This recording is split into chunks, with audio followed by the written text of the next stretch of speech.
有一天，普京居然会在美国记者的面前谈起中国的优势。在采访的过程中，普京非常直接地告诉坐在对面的记者，现如今的中国比俄罗斯要强大得多。那么，美国的媒体为什么要选择在这个时候对普京展开采访呢？普京又为何会在美国媒体的面前主动谈起中国呢？中国与俄罗斯之间的综合实力对比又如何呢？2月8号，俄罗斯总统普京接受了美国著名记者卡尔森的采访。在采访完成之后，卡尔森立即将相关的视频发布在了他的个人社交媒体账号上。这是2年多以来首次有美国记者对普京进行采访。据卡尔森透露，普京还在这次的采访当中谈及了俄乌冲突的相关话题，所以很多人抱着好奇的心态点开了这个视频。普京在采访视频中告诉卡尔森，俄罗斯一直希望用和平的手段来解决俄乌两国之间的各种矛盾，只是乌克兰一直都拒绝与俄罗斯方面沟通。在过去的2年时间当中，俄罗斯从来没有拒绝与乌克兰展开谈判，但乌克兰在谈判当中所表现出的傲慢态度让俄罗斯极为不满，所以双方的谈判总是会无疾而终。普京特意告诉卡尔森，在2023年3月举行的伊斯坦布尔对话之后，双方根本没有在有关停火的问题上取得任何实质性的进展，这令他感到非常失望。普京还告诉卡尔森，在伊斯坦布尔会谈期间，俄罗斯与乌克兰本来就已经就一些条款达成了共识，乌克兰方面的代表也当场签署了这些条款。根据条款当中规定的内容，俄罗斯立刻撤回了原本准备向基辅进攻的几支地面部队，但不知道是因为什么缘故，在乌克兰代表回国之后，乌克兰政府的态度却突然来了一个180度的大转弯。随后，乌克兰的无人机便开始频繁地进攻罗斯托夫、莫斯科等俄罗斯领土，这让俄罗斯与乌克兰之间的矛盾出现了进一步激化的势头。普京强调称，乌克兰之所以一而再再而三地拒绝与俄罗斯进行和平谈判，这或许就是受到了西方某些政治人物的影响。在伊斯坦布尔与俄罗斯进行谈判的乌克兰外交代表阿拉哈米亚后来承认，前任英国首相鲍里斯·约翰逊曾经向他发出建议，希望乌克兰不要与俄罗斯在谈判当中签署任何协议。后来乌克兰果然就选择了与俄罗斯继续对抗，所以一些西方国家始终都是乌克兰背后那只看不见的黑手。不过普京表示，他相信俄罗斯和乌克兰之间迟早有一天会达成真正意义上的停火协议，两国人民之间的关系也终将得到恢复，只不过这需要一段更长的时间。除了谈到俄乌冲突之外，普京还谈起了俄罗斯与中国之间的关系，只不过普京在谈到与中国有关的话题时展现出的态度让人感到有些意外。普京告诉卡尔森，俄罗斯的官员时不时就会在西方媒体上听到有关中国的恐怖故事，但以普京本人对中国的了解，他觉得这些故事存在大量虚构的成分。普京说，以他对中国的了解，中国的各项政策完全是出于自身的利益考量而制定的，中国的文化和相关政策不具备任何侵略性，西方的媒体完全就是在为了抹黑而报道。俄罗斯与中国是山水相连的邻国，几个世纪以来，俄罗斯与中国之间有着密切的沟通和交流，双方的民众也建立了非常良好的情感。如果中国的各项政策是具有侵略性的，那么他们早就与俄罗斯爆发过多轮武装冲突了。今天中国的实力要远远强于俄罗斯，但中国并没有趁着这个时候恃强凌弱。同时普京还告诉卡尔森，中国在未来的发展过程当中依然拥有巨大的潜力，俄罗斯和其他一些与中国友好的国家对此深信不疑。在刚刚过去的2023年，中俄之间的贸易总额已经突破了2000亿美元的大关，这是一个值得庆祝和铭记的历史性时刻。虽然目前俄罗斯的军事力量依然排在世界第2位，但中国人民解放军的迅速成长的确令人不敢忽视。普京提醒卡尔森，中国远比俄罗斯要强大得多，一个属于中国的时代正在悄然来临，美国和俄罗斯都必须学会如何与一个强大的中国和平共处。未来，俄罗斯还将在能源、科技等诸多领域与中国展开持续合作，这将给俄罗斯带来更多实实在在的利益，也将直接惠及到中俄两国的人民。普京强调称，目前中俄两国在一些领域的合作依然具有非常强的互补性，这也是为什么俄罗斯要在经济上持续向中国靠拢的原因之一。相比于美国动辄就对中国施加贸易制裁的做法，俄罗斯的做法显然更加聪明一些。因为这个世界上没有任何一个国家能够完全与中国在经济上实现脱钩，就连自以为强大的美国也不例外。这个关于普京本人的采访视频在卡尔森的社交媒体账号上迅速走红，但是美国国内也迅速出现了一系列针对卡尔森和普京的批评之声。有人认为，普京在卡尔森的面前对中国大加赞誉，是想将美国和西方国家的矛头转移到中国的身上。也有人认为，卡尔森在这个时候对普京展开采访，或许是想利用这样的手段间接影响未来美国的选举，甚至是美国的大选趋势。总之，在舆论发酵之后，普京和卡尔森就成为了众矢之的。不得不说，作为美国社会中的知名媒体人，卡尔森本身就自带着许多流量。2024年是美国的大选之年，卡尔森在这个时候选择直接采访身为俄罗斯总统的普京，也的确会给自己带来很多争议。但争议往往就意味着热度，而热度便能够给卡尔森这样的媒体人带来更直接的利益。所以不管卡尔森采访普京是出于什么样的目的，当他走到普京面前的那一刻开始，他就已经成功了。因为卡尔森已经做成了过去2年当中许多欧美媒体人想做而不敢做的事情，这一段采访足够让卡尔森在接下来的时间里名利双收了。根据卡尔森自己透露的情况显示，在申请对普京进行采访之前，他曾经遭到过来自拜登政府的强烈反对和阻挠，但共和党方面却对卡尔森的采访表现得非常冷淡。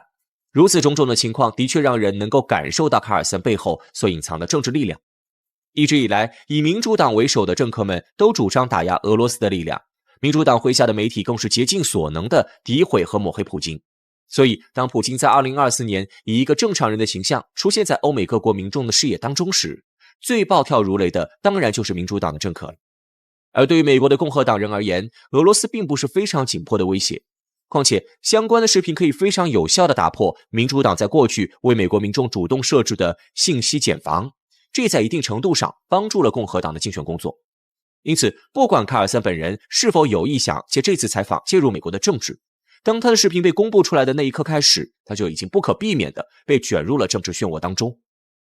至于普京在卡尔森的采访中主动谈到与中国有关的话题，这本来也是一种对事实的陈述方式。在过去的许多年当中，由于欧美各国媒体的极力抹黑和诋毁，许多西方国家的民众对于俄罗斯和中国的看法都有失偏颇，甚至有人对中俄两国产生了歧视性的思维。普京在卡尔森的采访当中主动谈起中国，其实就是想向外界展示中俄两国关系的密切程度，同时也呼吁西方世界能够客观理性地看待中国和俄罗斯。在当今的世界格局当中，中国的话语权和影响力正在与日俱增，这是谁也不能否认的事实。就连美国在碰到红海危机时，也不得不向中国求助。毫无疑问，中国的综合国力已经远远超过了俄罗斯，并且正在以一种令人难以想象的速度与美国这样的超级大国靠近。而中国的迅速发展必然会给未来的世界格局带来巨大的改变。当今这套由美国在冷战后所构建的一超多强的世界体系已经变得越来越难以维持了，美国必须正视中国、俄罗斯这些世界政治舞台上的后起之秀，并认真思考如何与他们和平相处。否则，美国不仅会在因为本国政客头脑当中的对抗思维逐渐陷入怪圈，他们未来也极有可能会直接被历史和时代的浪潮所抛弃。历史的车轮总是滚滚向前的，时代的浪潮也绝不会怜悯任何一个逆潮流而动的个人或势力。处在当下这样一个大争之势中，各国唯有张开双臂，才能拥抱未来。印度赢了，好日子就要来了。2014年5月16号，莫迪在他的个人社交媒体上发布了这样的一条信息。当时，印度大选结果刚刚公布，莫迪确认当选下一任印度总理。且不说他还没上任就把自己跟国家划等号的做法是否合理，如今10年过去了，印度人的好日子来了吗？从2014年到2022年，印度人均 GDP 增长了851美元，增长率为 54.5%。而同一时期，中国的人均 GDP 增长了5084美元，增长率为 66.6%。这几年，莫迪没少喊口号，但数据一拉出来，所有口号都成了梦话。从莫迪成为印度总理以来，这个国家唯一一个明显的变化是，他们的政府和民众都在变得越来越狂躁。而这种变化与莫迪本人的行事作风有直接的关系。在聊莫迪之前我们需要先弄清楚什么是印度人。莫迪的政治背景是印度人民党，而人民党的母体是国民志愿服务团。这些政治组织的名字听起来满满的人文关怀，可实际上他们对人民是有严格定义的。想要做印度人民，不仅得在印度生，在印度长，还必须是标准的印度教徒。在莫迪的政治生涯中，处处能够看到他对这种标准的遵守。2001年，莫迪就任古吉拉特邦邦长，转过年来，这个邦就发生了严重的种族骚乱。古吉拉特的阿约迪亚是印度教和穆斯林的双重圣地，在建罗摩庙还是清真寺这件事情上，双方争执了几百年。2002年2月，双方的争执再次演变成流血冲突，印度教徒从全国各地赶到阿约迪亚围攻穆斯林，造成700多人丧生。莫迪对外地跑来的印度教徒没有任何限制，等事情闹大后，用公开宣称自己是印度教教徒的保护者。新一届地方选举前，他还特意举行了一场骄傲游行。经过这件事以后莫迪吃上了宗教仇恨的红利，他在印度教徒中的支持率水涨船高。2014年竞选总理时，莫迪不仅用宗教笼络人心，更用宗教仇恨攻击对手。比如国大党主张的世俗政策被他污蔑为对穆斯林的宗教绥靖政策。凭借这种损人利己的宣传方式，莫迪赢得毫无悬念。就任之后，莫迪也没有停下挑动宗教仇恨的步伐。在他任上，带有种族和宗教歧视的公民身份修正法得以通过，以穆斯林为主体的印控克什米尔被分成了2个中央直辖地，给予克什米尔和查莫自治地位的印度宪法第370条遭到废除。宗教仇恨政策帮助莫迪收割了海量的印度教徒选票，代价是伊斯兰教与印度教的矛盾愈发激烈。原本在90年代后销声匿迹的锡克教分离主义也再度抬头，而莫迪的应对方式是赶尽杀绝。在印度所有分裂势力中，锡克教的卡利斯坦运动是名声最大的。1984年，时任印度总理英迪拉甘地派兵打死了卡利斯坦运动领袖宾德兰瓦勒。仅仅过了4个月，这位2度执政的女总理就被她身边的锡克教警卫刺杀了。此后的历代印度总理对待卡利斯坦运动的方式都是胡萝卜加大棒，这群锡克教徒也没有再闹出什么太大的新闻，双方都渐渐习惯了彼此的存在。但在莫迪时代，莫迪的一系列歧视性农业改革政策引发了锡克教徒的抗议。紧接着，连续3名卡利斯坦运动领袖在境外意外身亡。2023年6月18号的一起凶杀案中，卡利斯坦运动领袖尼贾尔身中34枪，倒在血泊中。这一次抗议印度政府的不只有锡克教教徒，还有加拿大政府，因为尼贾尔是加拿大公民，案发地点也是加拿大的不列颠哥伦比亚省。再加上此前2起发生在英国和巴基斯坦的凶杀案，针对锡克教的杀人计划已经扩散到了亚洲、欧洲、北美洲3个大洲，对其他国家的法律没有丝毫尊重。2023年6月23号，莫迪出现在美国国会联席会议上，并发表了一番慷慨激昂的演讲。民主是支持平等和尊严的精神，民主是欢迎辩论和对话的理念，民主是为思想和表达插上翅膀的文化。不论印度国内的穆斯林和锡克教徒是否认可这些听起来万分美好的辞藻，这套访问都取得了巨大的成功。这已经不是莫迪第一次在美国国会发表演讲了，之前坐在他后面的拜登现在已经在总统宝座上坐了快1个任期。而莫迪之所以不止一次的大张旗鼓的在美国国会演讲，美国国会也允许这样一位异国总理在此地制造自己的影响力，归根结底是因为他们有共同的大目标，唯独中国。每个人心中都有一颗躁动的种子，经过在国内实行的宗教仇恨政策，莫迪已经为他浇灌了足够的水分，接下来就要为他施肥除草，让这颗种子长成大树。中国就是莫迪的肥料和除草剂，针对中国就可以满足印度人的大国野心，进而在国内收割用不完的木材。最近几年，莫迪在向东看战略中跟越南、日本、澳大利亚等国眉来眼去，合作领域正在渐渐从经济向防务扩展，一条试图用来围堵中国的珍珠链在地图上越来越清晰。在印度的西边，莫迪同样有大动作。印度与以色列的合作早就存在，而且合作规模大、领域广，甚至包括预警级交易这种敏感合作。2023年10月，阿克萨洪水事件后，美国都还没来得及反应，莫迪就在个人社交媒体上发文：我对以色列发生恐怖袭击的消息深感震惊，在这个困难时刻，我们与以色列站在一起。即使国际社会抨击以色列入侵加沙的同时，也在指责印度偏袒以色列，但莫迪却从未放弃对入侵者的支持。当年10月27号的联合国大会上，敦促巴以停战的提案以120票赞成、14票反对、45票弃权的高票通过，为数不多的弃权票中就有印度的1票。莫迪之所以不分青红皂白地支持以色列，其目的还是扩大印度的国际影响力，满足狂热分子的虚荣心。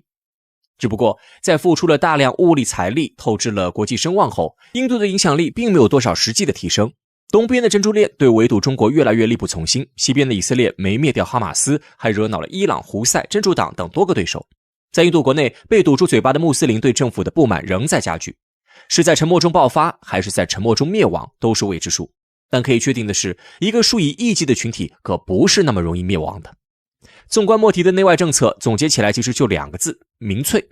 对于一个政党来说，这是获取民众支持的2字真言。莫迪背后的人民党深谙此道。